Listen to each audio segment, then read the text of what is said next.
I've said over and over again, I'm a news junkie. Every morning when I come to the office, I turn on NPR so I can hear news updates. I watch like CNN and just try to catch up what's going on in the world. And there's a lot that we're struggling with in our own country. There's what's going on in Wisconsin, the uncertainty of our own state budget that's going on, where we can also lose a huge chunk of our teachers. Sorry, this little pack is a little. Getting feedback. Okay, I'm just going to be loud today. There's just a lot going on. We're just economically, socially, and politically in a time of uncertainty. When we turn on the news, we also see what's going on in Libya, in Egypt, and throughout these areas. It seems our world is in turmoil, and there's no sense of certainty in a lot of ways. And that causes a great deal of stress for us. And I know a lot of us here in this town have been hit by the economic crisis that we're still going through. Some are better off than others, but there's still stress. I mean, even if it wasn't that, you have family stress, you have all kinds of things going on in your lives. And when I started preparing for this sermon, I was excited because this is a topic that I kind of have to preach to myself a lot. As Randy can tell you, I'm someone that stresses out very easily at times, and I don't let go very easily. So the sermon was going to be just as much for me as it was for everybody else. And I went in expecting to find, clear-cut answers. We hear in the Bible that you're to give everything over to God. And I was asking the question to myself when approaching this sermon, what does that mean? Giving everything over to God. To be quite honest, the Bible's not very clear what that means. And I think that was on purpose. As I kept trying to find a clear-cut answer, is that there is some vagueness, like many of Jesus' teachings. He talked in parables a lot of the time because he didn't want an exact clear-cut meaning taken from it. He wanted people to think and engage. Also, for us dealing with stress, we're all different. We have different personalities. We have different histories. We're uniquely individual, and we deal with stress in different ways. I'm one of those people, I get a little bit fidgety, I like to go take a nap whenever I could, I'm that kind of person. Some people get a little upset. Some people stress eat or go, shoot things, on the gun range or something. There's all kinds of ways people deal with stress. So there probably is not just one way of giving it over to God. I wish I could stand here before you telling you this is the 1, 2, 3, or 5-step program you need to do to turn everything over to God. But there is really none. You have to look at your relationship with God and where you are in your walk with God. That will determine a lot of how you deal with it.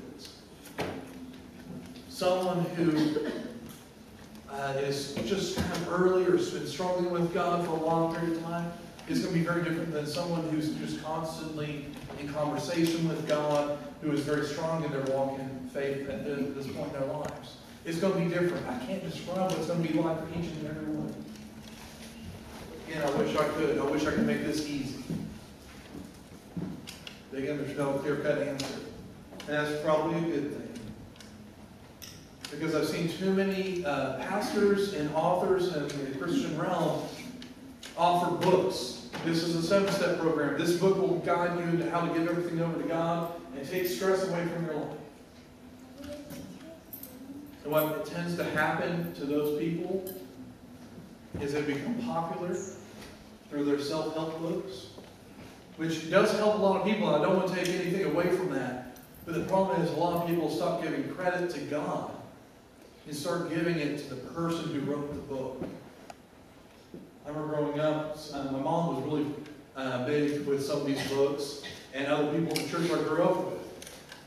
Whether it be, financial help that so many people look at, or how to find the purpose-driven life, or something like that. People start giving those author credits and talking about how great they were, and they'll read anything that person puts out.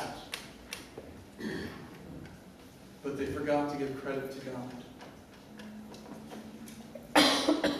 If the Bible had a clear path of what this was supposed to be like, after a while we stopped giving credit to God, but to the Bible or to the authors of whichever book it was written in or whichever letter it was a part of. The part of giving yourself over to Christ to help take that burden off of you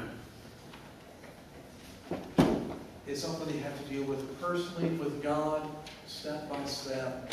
It's a journey, and journeys have ups and downs. It's not just boom, boom, boom, it's done. Nothing in life is that way. Nothing is really that simple. And I think that's one of the problems we fall into in our culture today is that we want to make everything simple. And that's why we saw so many of the mega churches and stuff like that explode overnight in the last decade. People like that clear-cut answer. They like knowing what is black and what is white. But I can ask every single person in this room, the question would say was something simple. What is sin? And I would get at least one different answer from each person in this room. It's not simple. But that's some of the beauty in it. Because when you engage in this transferring of your burdens, your restlessness, your stress over to God, you connect to God in your own special, unique way. That's ultimately what this is about. You have to choose to engage in this.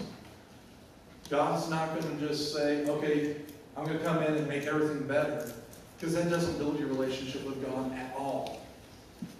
It just makes you happy that things are better and then you move on. But when you deal with it, when you break it down with God, when you sometimes break down yourself and you just give it to God in that moment, not only does your stress become lighter, your relationship with God grows, and that's what it's ultimately about for every single one of us. And that's what Jesus was all about. He talks about, let me pull this out, because this is another verse I wanted to share with y'all from Matthew, chapter 11, verses 28 through 30. Come to me, all you that are weary and are carrying heavy burdens, and I will give you rest. Take my yoke upon you and learn from me. For I am gentle and humble in heart, and you will find rest for your souls. For my yoke is easy and my burden is light. Jesus used a very common metaphor that people have understood. A lot of times people use oxen to pull their carts full of goods from their farming, or if you were in the military, to carry the weapons and so forth. But you wouldn't just strap a couple of pieces of ropes to an ox and try to pull it because it would choke it. They put this yoke on the ox to distribute the weight so they could pull it more efficiently without pain. It divided that up. Jesus is saying, I will be that yoke for you. But he doesn't say, I'm just going to come in and make everything better. He says, let me say this again. Take my yoke upon you and learn from me. If y'all who are adults look back at your time in school, or those who are young and still in school, think of some of your teachers. You build a relationship with them. Sometimes whether you like it or not.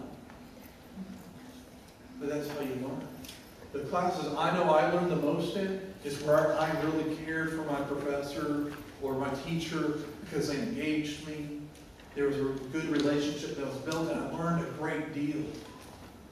And that's with Jesus Christ, is that you learn in that relationship. And not only do you learn about yourself and God, but you learn how to deal with the stress through the yoke of Jesus Christ. As we approach this table at the time of communion, Jesus represents a yoke that's not just for our own stress, but for the stress of this world. A hope for peace and grace that he represented on the cross and through his resurrection on Easter Sunday. That's what we will celebrate this morning.